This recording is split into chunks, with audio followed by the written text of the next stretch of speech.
বল কি হয়েছে? ওই এমএলএ সাহেবকে চিনেন তো স্যার? ও আমার বউকে লুকিয়ে রেখে দিয়েছে। কে লুকিয়ে রেখে দিয়েছে? কার নাম বললি? এমএলএ বিকাশ দত্ত আর একটা সাদা জামা পরেছিল সেই লোকটা। ওই দুজনেতে পলিথিন করে এরকম করেছে। কি পলিথিন কি বে?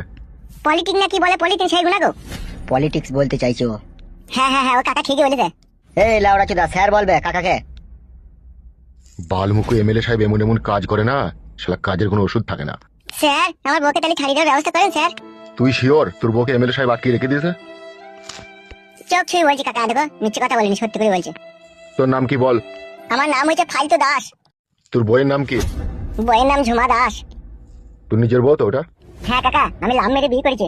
লাভ মেরে মানে? লাভ ম্যানেজ করে বিয়ে করেছে যত সম্ভব। হ্যাঁ কাকা ঠিকই বলেছে।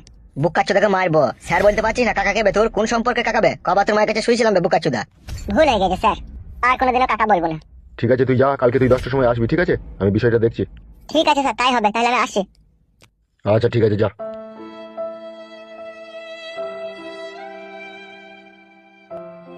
বলছি স্যার, এ তো কেস প্রচন্ড ঘাবলা কেস মনে হচ্ছে। তাই তোরে মনে হয় তো চিনির 22 ফেরা পড়ে গেলাম। এমএলএ সাহেবের কাছে গিয়ে বিষয়টা ভালো করে জানতে হবে, কেসটা কি। কেসটা আবার কি হতে পারে? এমএলএ সাহেবের চরিত্রহীন লোক, ও নিশ্চয়ই মাগিটাকে কোনো আর গোডাউনে ভরে রেখে দিয়ে তার সাথে নোংরামি করার চেষ্টা করবে। আবার কি? সে তো আমিও বুঝতে পারছি, কিন্তু এখন ওর বিরুদ্ধে এখন সাক্ষী কে দিবে? কেন স্যার, ওর স্বামী সাক্ষী দিবে? তুই জানিস না এমএলএ সাহেব কারেন্ট জাল বিচুবে, আর সুরির সাক্ষী মাতাল তা কি জজ মানবে? কি বলছেন স্যার?